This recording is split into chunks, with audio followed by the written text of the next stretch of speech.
¿Qué tal, amigas, amigos, amigues de Galáctica? Bienvenidos a las entrevistas galácticas, al fortalecimiento cívico en su máxima expresión. Me tomó el pelo y el audífono se parece ahí como que estuviera despeinado, no, pero que me tomó el peinado, se podría decir.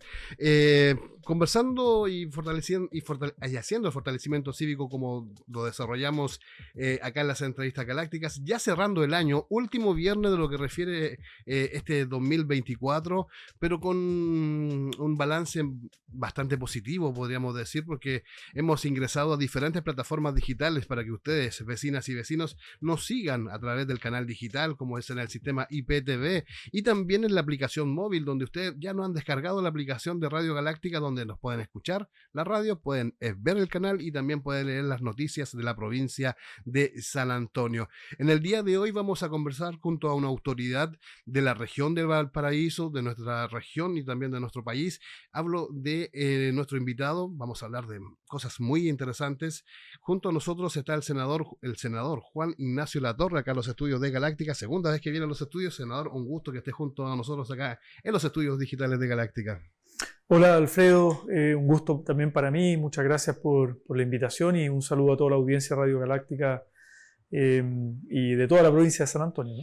Exactamente, de toda la provincia de San Antonio, y ahí es la idea, poder conversar y poder también levantar diálogos que son tan importantes, este fortalecimiento cívico que apunta a esto, apunta a que nuestras vecinas y vecinos, por ejemplo, puedan debatir y puedan conversar en la mesa, en su casa, sobre un tema, por ejemplo, lo que vamos a hablar en el día de hoy, sobre las pensiones, un tema que se ve un bloqueo político, se ve como un desinterés por un sector político a un tema tan sensible como son las pensiones en Chile, y un tema que en profundidad es, sin duda, uno de los ejes principales para poder tener una equidad en nuestra sociedad, senador.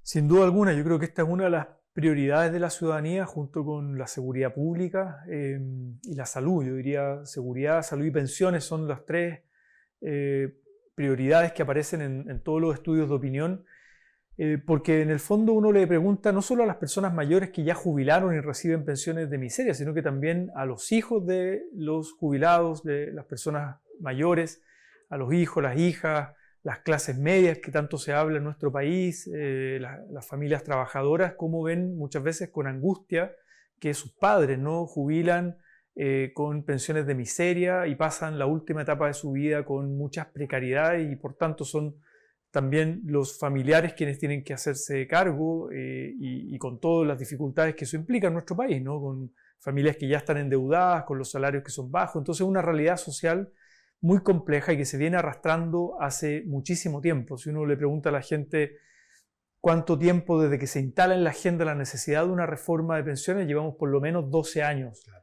12 años, con grandes movilizaciones, con marchas, con plebiscitos ciudadanos, con distintos proyectos de ley que no han visto la luz en el Parlamento.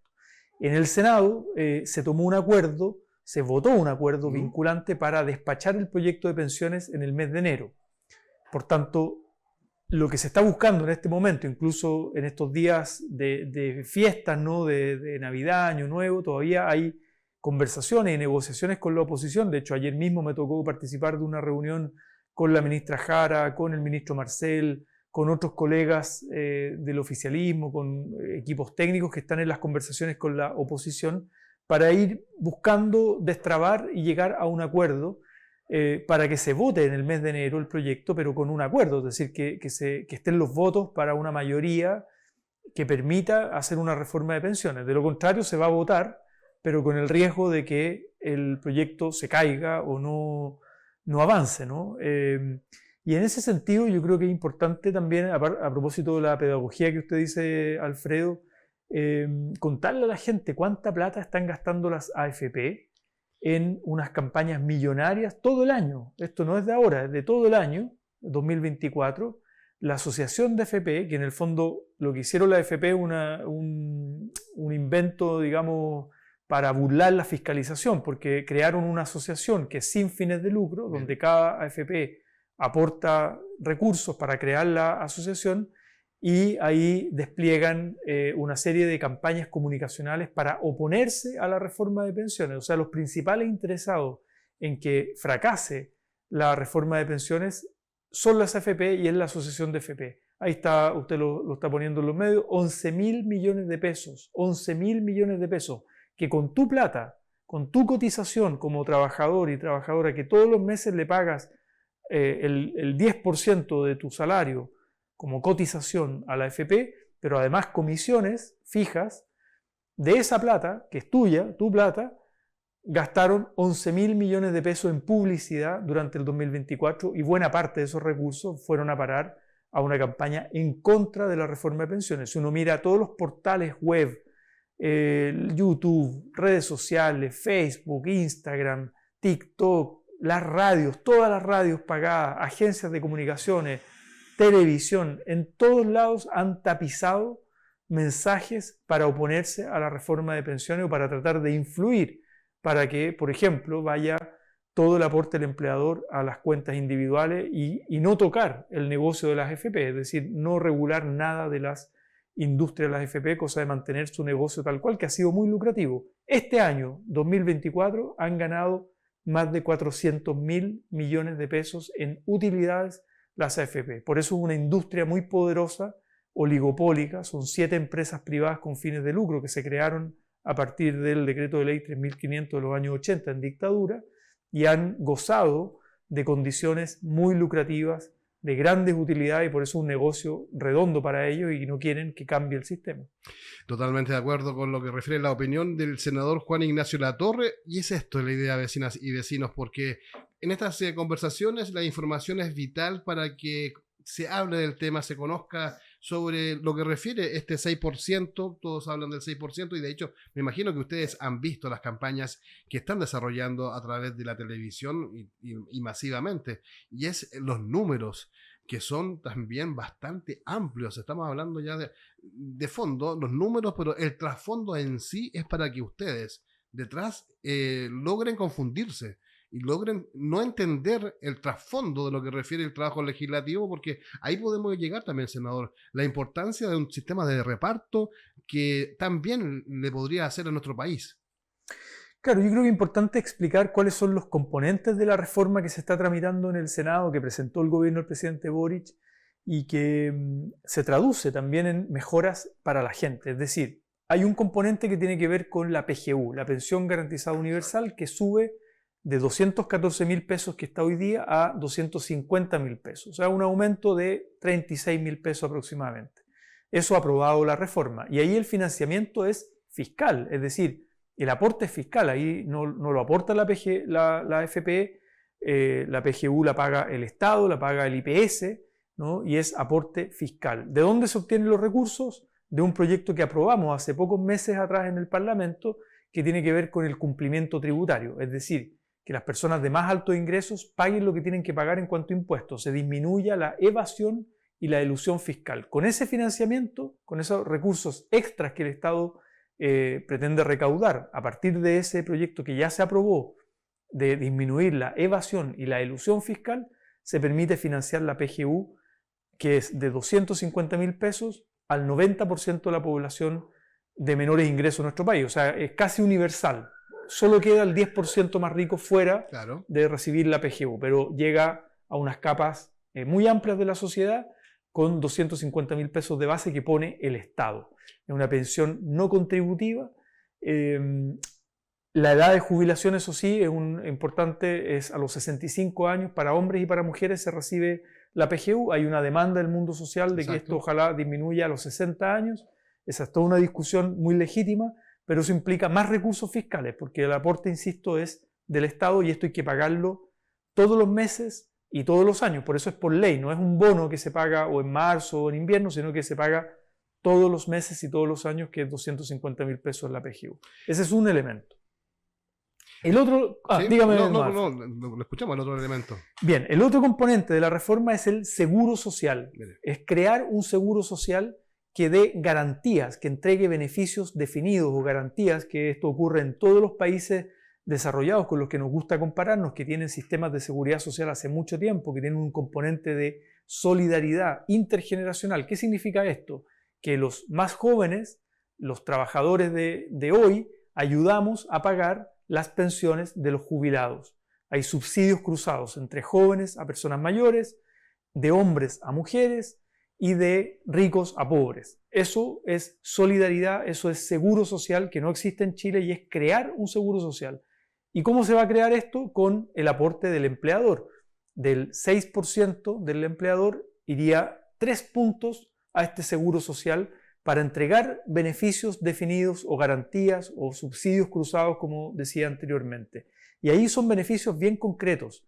Primero, un dato que creo que es importante tener en cuenta. El año 2024 que está cerrando, si uno pone el corte en octubre, hace un par de meses, las personas que jubilaron el 2024, las mujeres, la mitad de las mujeres recibe una pensión autofinanciada de 50.000 pesos. Lo que lograron acumular en su vida laboral, en sus cuentas individuales, es solo 50.000 pesos. La mitad de las mujeres.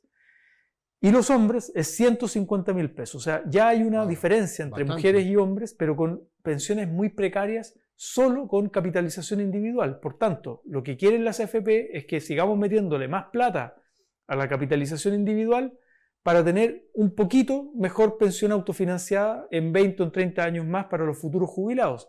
Pero uno se pregunta, ¿y qué pasa con los actuales jubilados? ¿Alcanza solo con la PGU? Claro. No alcanza solo con la PGU y no habría mejora en su situación. Entonces, ¿cuál es el punto de este seguro social? Primero, equiparar las pensiones de mujeres y hombres. ¿Por qué las mujeres tienen pensiones más bajas que los hombres por los mismos años cotizados, el mismo monto o salarios similares? Las mujeres tienen pensiones más bajas porque tienen expectativas de vida más altas y el sistema las castiga, ¿no? Las tablas de mortalidad para las mujeres son castigadas por este sistema de pensiones y por otro lado las mujeres también tienen lagunas previsionales, tienen menos densidad de cotizaciones. ¿Por qué? Porque se han dedicado también parte de su vida activa a cuidar a otros, a cuidar a hijos, a cuidar a personas mayores, cuidar a personas enfermas, con discapacidad. Todo ese trabajo no remunerado, reproductivo, todo ese trabajo doméstico al interior de la casa de cuidados recae en las mujeres y por tanto son años de vida que no pudieron cotizar y por eso tienen pensiones más bajas. Entonces ahí se necesita que un punto al menos de ese seguro social vaya a compensar con un criterio de equidad a las mujeres. Y los otros 2 puntos son para entregar garantías de una UF que se complementa a tu pensión, una UF por 10 años cotizados, 2 UF por 20 años cotizados y 3 UF con ese tope, máximo 3 UF por 30 años cotizados. Es decir, un actual jubilado que tiene una pensión muy bajita, autofinanciada, recibe la PGU, pero también recibe del Seguro Social una garantía según cuántos años cotizó, con lo cual se beneficia o se fomenta el hecho de que, o se premia, por decirlo así, los años cotizados de las personas, ¿no? Y cuando estamos hablando de una UF, solo para la información de la gente, hoy día está en 38.000 pesos. O sea, piense que una persona que cotizó 10 años va a recibir extra a su pensión actual 38.000 pesos y por el hecho de ser mujer recibe un bono extra por el bono tabla que se llama por la compensación de equidad de vida. Entonces, de expectativa de vida. Entonces, en el fondo, la pensión mejora por la PGU, pero también mejora por el Seguro Social y a las mujeres recibe un complemento por compensación de equidad de género y con lo cual hay personas que van a mejorar significativamente respecto a lo que es hoy día su pensión, ¿no? Claramente, y ahí son los puntos que queremos conversar acá en las entrevistas galácticas junto al senador Juan Ignacio Latorre, senador de la región de Valparaíso, acá en vivo y en directo en los estudios de Galáctica, conversando, haciendo este desarrollo y explicándole a ustedes, vecinas y vecinos, para que entiendan de fondo lo que refieren a este cambio de pensiones que se necesita urgente en nuestro país para nuestras jubiladas y jubilados. Y a nosotros, que viene también, estamos ahí a lo que refiere el destino de la vida y tenemos que tener un sistema de jubilación también acorde también a los cambios y a las demandas ciudadanas que se están solicitando hace ya bastante tiempo. Y es el momento también, senador, es un año de elecciones, también un año de elecciones donde quizás estas votaciones marquen también la profundidad de los futuros electores y los votos que van a estar junto a los candidatos de algún sector y otro sector también. Sin duda alguna, porque, y ahí conecto el tema electoral con el tercer componente de esta reforma, que es lo que no le gusta a las AFP, que es la industria, ¿no? Ellos quisieran que esta reforma no toque a la industria y el proyecto consiste o plantea en el fondo la separación de las funciones de la industria. Uno dice, pero esta separación ¿de qué sirve? ¿Qué va a impactar? Hagamos un poquito de pedagogía. Hoy día la AFP te cobra una comisión estable por distintas funciones que las concentra en sí misma, en la misma empresa. Es decir, claro, te cobra por recaudar la cotización, recibe la cotización del trabajador, paga la pensión autofinanciada de las cuentas individuales, lleva el registro de cada cuenta individual y paga lo que corresponde con esta pensión autofinanciada, o sea, este dato de los 50.000 pesos de las mujeres que están jubilando el año 2024, la mitad de las mujeres, eso lo paga la AFP, pensión autofinanciada, o la del hombre, 150.000 pesos, bueno, eso lo paga tu AFP. Y luego invierte, ¿no? Invierte, que es el gran negocio también de este mercado de capitales, que invierte el fondo de pensiones, es decir, con tu plata invierte y le pasa, es un mecanismo de financiamiento barato para las grandes empresas, para los grandes grupos económicos, los bancos y también para el sistema financiero internacional. Entonces con tu plata la mueven en el sistema financiero, la mueven en este mercado de capitales que le sirve como mecanismo de financiamiento barato, mucho más conveniente para las grandes empresas. Y con eso el fondo de pensiones va rentando, ¿no? A veces gana, pero a veces también pierde. O sea, los trabajadores a veces dicen, mire, hubo una crisis internacional y el fondo de pensiones cayó y perdí 5 millones de pesos o más. El trabajador pierde, la AFP siempre gana, siempre tiene utilidades porque su comisión es estable y cobra todos los meses la misma plata. Y a veces también gana, ¿no? Y va rentando el fondo de pensiones, pero ellos lo administran y lo invierten. Entonces, ¿qué pasa si nosotros con esta reforma separamos las funciones y decimos, ¿sabe qué? Hay una función que es muy básica, que es simplemente administrativa. Claro. Recaudar y pagar.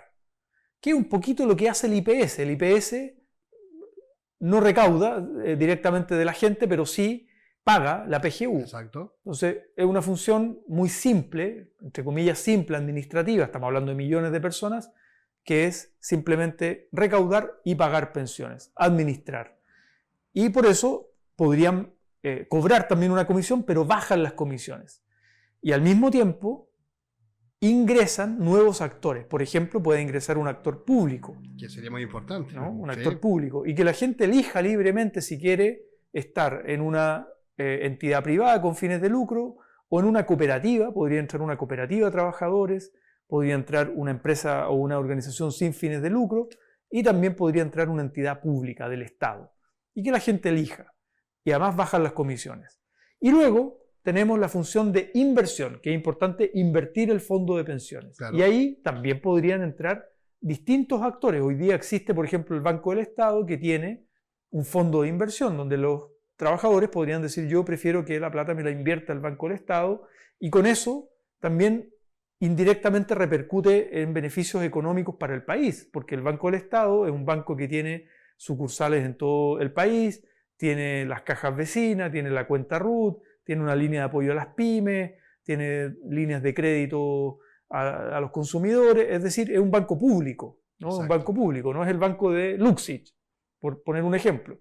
Entonces, en el fondo uno podría decir, ¿sabe qué? Yo quiero invertir o quiero que mi fondo de pensiones se invierta en el Banco del Estado o abrir a otros fondos de inversión, claro, cosa que se abra la cancha y no sean las AFP las únicas que hacen la pega de invertir, que hoy día tenemos en el fondo un sistema de ahorro forzoso donde la gente está obligada a cotizar solo en las AFP, 7 empresas con fines de lucro, creadas, insisto, con el decreto de ley 3.500 del año 80 de la dictadura, y que hacen esta publicidad engañosa, que gastan 11.000 millones de pesos en publicidad para oponerse a cambios regulatorios que tocan sus intereses y su negocio y tienen capturado de alguna manera el debate sobre pensiones. Entonces esto es muy clave porque esto se va a votar, el gobierno ya se comprometió, nosotros como Frente Amplio le pedimos a la ministra Jara y al ministro Marcel que esto vaya en el proyecto de ley que se vote en la sala, aunque no haya acuerdo en la comisión, y que veamos quién es quién. Exacto. Que la gente sepa cómo vota tu parlamentario, si va a defender el interés y el negocio de las AFP o va a defender la libertad de elección, que tú tengas más libertad de elección y que tú elijas más alternativas de donde te administren tu fondo de pensión y también puedan invertir tu fondo de pensión, ¿no? Entonces, y eso baja las comisiones y también beneficia a la gente. Por tanto, ahí veremos quién es quién está defendiendo el negocio de la AFP o quién defiende el interés de la gente. Digo a propósito del año electoral, eso lo vamos a debatir y lo vamos a votar en enero. Estamos a la vuelta de la esquina, senador, de la votación, y es un tema pero muy importante a nivel país, y claramente el 2025 es un año electoral donde por tiempo queremos ahondar en esta visión, hacer un cambio en el giro de la conversación de un tema en profundidad, como se habló del tema de pensiones, explicando y detallando todo lo que significa este cambio legislativo, que es muy importante para ustedes, vecinas y vecinos, y también conocer el trasfondo legislativo. Pero queremos hacer un giro, porque como lo comenzamos anteriormente, el 2025 es un año electoral fuertísimo, donde están las campañas legislativas, tanto para diputados, senadores y también para presidente de la República.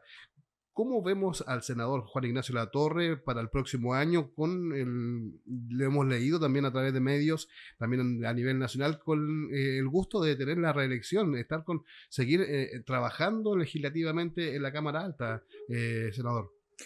Así es, se viene tiempo de definiciones y pasado también lo que fue el proceso electoral municipal, local y de gobiernos regionales, donde además muy contentos como Frente Amplio, que ganó Macarena Ripamonte en Viña del Mar, Camila Nieto en Valparaíso, y también la reelección de Rodrigo Mundaca, donde colaboramos intensamente en ese triunfo frente a María José Hoffman de la UDI, que fue un gran triunfo de Rodrigo Mundaca. Y pasado ese proceso, que me parecía importante que el protagonismo ahí lo tuvieran las alcaldías, los concejales, los cores, los gobernadores, el gobernador, pasáramos ya a la conversación que viene para el 2025 respecto a las elecciones parlamentarias y presidenciales. Y en ese sentido, primero le he comunicado a mi partido y después lo he hecho también en algunos medios de comunicación nacional y regional, y agradezco el espacio también de Radio Galáctica para decir que sí estoy disponible a la reelección. Me he puesto a disposición del Frente Amplio, he hecho un balance de lo que han sido estos 7 años prácticamente de gestión parlamentaria, donde me ha tocado estar en distintas comisiones, presidir distintas comisiones también, educación, derechos humanos, medio ambiente, he estado en la mixta de presupuesto, en la Comisión de Relaciones Exteriores, en la Comisión de Infancia, bueno, en la Comisión de Salud también me ha tocado estar. Tengo una experiencia legislativa bien amplia en estos 7 años, que la pongo a disposición. Y también me ha tocado tener la experiencia de ser parlamentario de oposición con el gobierno de Piñera y oficialista con el gobierno de Gabriel Boric.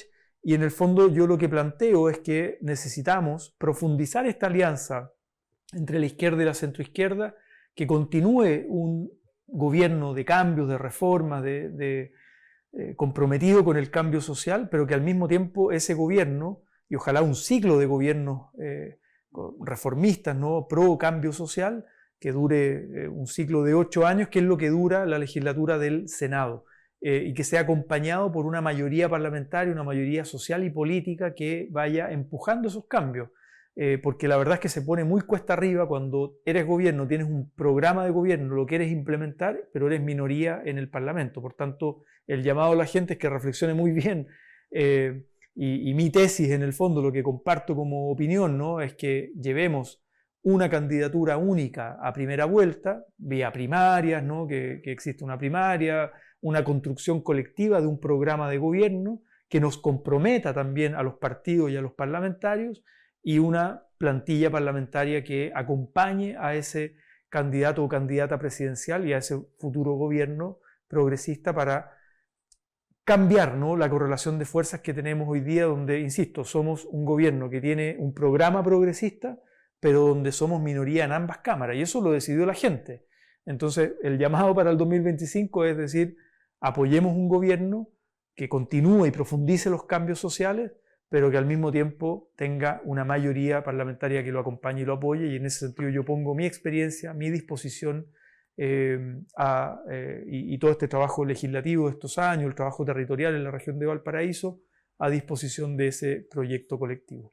Estamos junto al senador Juan Ignacio Latorre, acá conversando en las entrevistas galácticas por todas las multiplataformas, como siempre decimos, a través de IPTV, las 24 horas del día, donde ustedes nos pueden ver en nuestro canal digital, pueden seguirnos a través de nuestra página web www.radiogaláctica.cl, en nuestra web, y en nuestro website también. Aplicación móvil donde puedan descargar, tanto para sistemas Android y iPhone, simplemente digitando Radio Galáctica, y esto queda a través de Spotify a los amantes del podcast, y también en el podcast como en nuestro canal de YouTube.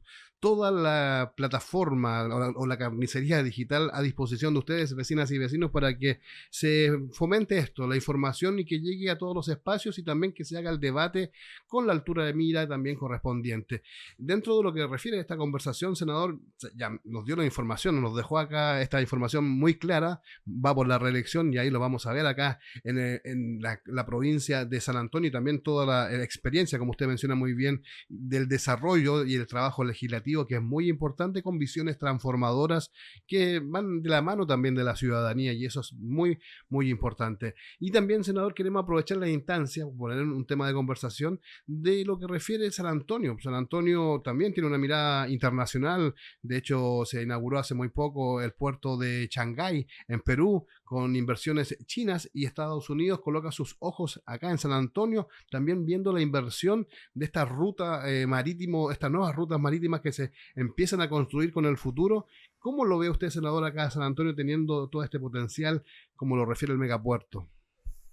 Sí, mire, hoy día aproveché también la visita a San Antonio a tener una reunión protocolar con el alcalde Omar Vera, felicitarlo por su triunfo democrático. La gente lo eligió a él como alcalde, y por tanto, como somos autoridad en ejercicio, me parecía importante visitarlo protocolarmente, desearle todo el éxito, y también colaborar en agendas que permitan el bien común y el bienestar para la comuna de San Antonio. Y uno de los temas que conversamos, obviamente, es la relación puerto-ciudad, la expansión portuaria, los proyectos, ¿no?, a largo plazo, y las decisiones que tiene que ir tomando la ciudad también, él como alcalde con su consejo municipal, respecto a decisiones que impactan en la expansión portuaria de aquí a una mirada al 2029, etcétera, pero que incluso se tienen que tomar definiciones ahora el 2025.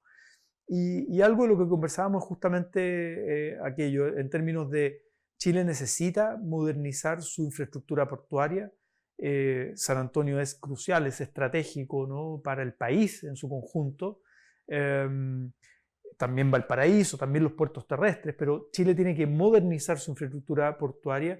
Y claro, uno podría entrar en esta lógica de competencia con Perú, China, Estados Unidos, pero si uno mira a largo plazo, estos son proyectos bien largos, la relación económica entre América Latina y Asia va a ser crucial en las próximas décadas. Y para eso es fundamental que tengamos una infraestructura portuaria moderna, con más capacidad, con mayor expansión, más amplitud, pero también con una relación más virtuosa con las comunidades, con el bienestar, el empleo que generan y el ordenamiento territorial en la ciudad. Y en eso hay ejemplos, o sea, no necesitamos inventar la rueda, hay ejemplos de ciudades en el mundo que tienen grandes puertos, que hay grandes inversiones, pero con estándares ambientales, con respeto al ordenamiento territorial, con una relación virtuosa y equilibrada con la ciudad, donde participa también y donde se generan recursos. Hoy día hablábamos con el alcalde que es importante reimpulsar la noción de contribución económica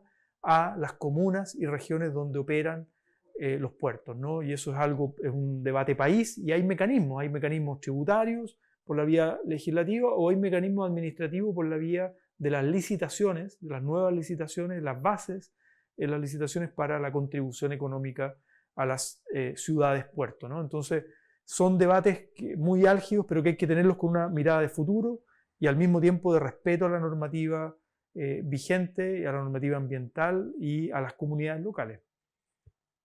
También un tema importante es el proceso de la adenda, participación ciudadana, que se realizó con todo lo que refiere también a este proyecto Megapuerto, y ahí también viene la participación ciudadana, senador, en un proceso que este mes tienen que dar a conocer las respuestas por la estatal de la empresa portuaria de San Antonio, y seguir con este proceso de participación ciudadana, donde San Antonio ha sido activo cívicamente hablando de este proceso, o sea, tener el cuidado, tener este equilibrio ambiental y de la mano del desarrollo, como usted menciona muy bien. Absolutamente, yo creo que la participación ciudadana es muy importante, es clave en estos proyectos que son a largo plazo, que son estratégicos, que involucran muchísimos recursos, y por tanto parte del diseño de los proyectos tiene que involucrar el escuchar a la comunidad, el recoger, hacerse cargo de las observaciones o donde hay dificultades o problemas, ¿no? Por ejemplo, lo que ha ocurrido con el humedal Ojos de Mar. Yo creo que ahí es un buen ejemplo de finalmente cómo se van poniendo los temas sobre la mesa y buscando soluciones.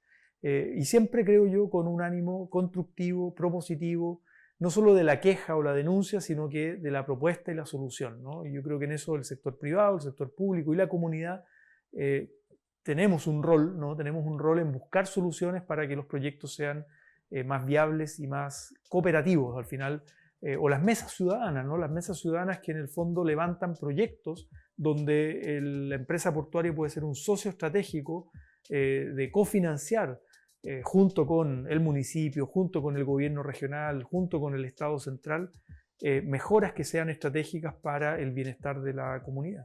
Totalmente de acuerdo, senador, con su opinión en el sentido de la participación ciudadana. Es fundamental en estos proyectos donde se visibiliza la ciudad a 50, a 80 años, quizás a 100 años, cómo se va a ver San Antonio en el futuro y que esté armónicamente equilibrado en todos sus sentidos como una buena ciudad. Llegando a la recta de esta grata, nutrida conversación junto al senador Juan Ignacio Latorre, le quiero dejar los últimos minutos, senador, y también obviamente desear, como siempre, unas felices fiestas para todos ustedes y también para usted, senador, que está junto a nosotros. Muchas gracias por el espacio y de Radio Galáctica, por tener la posibilidad de conversar con los vecinos y vecinas de la provincia de San Antonio, desearles también unas bonitas fiestas en familia, con sus seres queridos, de celebrar, de evaluar el año también. Creo que es un momento de evaluar, de hacer reflexión, de hacer balance de aspectos positivos, negativos, de desafíos pendientes y desear obviamente los mejores deseos para un 2025, pensando en Chile, pensando en la comunidad, pensando en nuestra región. Yo por lo menos mi compromiso, mi esperanza, ¿no?, en renovar ese compromiso por un Chile más justo, más solidario, más inclusivo, que no deje a nadie atrás. Yo creo que siempre es importante ir pensando en el desarrollo y la prosperidad, pero siempre pensando en que vayamos todos caminando en esa dirección y que no vayamos dejando gente en el camino, o pensando solidariamente en quienes son más débiles, más frágiles, más vulnerables, que tienen más dificultades, para no dejar a nadie atrás. Yo creo que ese es el mensaje que quería dejar, y también el llamado a celebrar con mucha alegría, con mucha felicidad con sus seres queridos, pero también con mucha responsabilidad, que evitemos que las fiestas de fin de año sean ocasión de hechos de violencia, de muertes, de accidentes, de incendios, ojo con los fuegos artificiales, sí, también. O sea, tenemos que ser muy responsables y corresponsables con nuestras vidas y la vida de la comunidad en una celebración de fin de año. Sin duda nos sumamos también a sus palabras. Felices fiestas para todos, a ustedes, auditoras y auditores que nos siguen a través de las multiplataformas de Galáctica. Vamos a llegar obviamente el próximo año recargado, con más información y con esto, con más diálogo, porque le hace muy bien mover el cerco de información hacia ustedes, hacia la comunidad, porque tiene que estar ahí y hacer el debate. El debate de las pensiones sin duda es un tema importantísimo que se conversó ahora junto al senador Juan Ignacio Latorre, para que ustedes toquen y lo puedan conversar junto a diferentes amigos, familiares en la mesa, compartiendo, y que se debata y que se hablen sobre las pensiones, que son un tema tan importante. Senador, agradecer su tiempo, su visita acá a los estudios de Galáctica, y esperemos que el próximo año también nos podemos tener fortaleciendo diálogos y también hablando del trabajo legislativo que le hace muy bien a nuestra comunidad. Muchas gracias, Alfredo, nuevamente. Un saludo a toda la audiencia de Radio Galáctica y esperamos vernos también el próximo año 2025. Ojalá ya con la buena noticia de una reforma de pensiones aprobada, y sobre todo que la gente lo pueda percibir en su casa, en su vida cotidiana, en su experiencia, tanto los actuales jubilados, las mujeres, los futuros jubilados y las familias, porque esto finalmente afecta a toda la sociedad. Exactamente, ahí vamos a estar conversando en marzo sobre este proyecto de ley. Que esté muy bien, senador. Hasta luego. Hasta luego.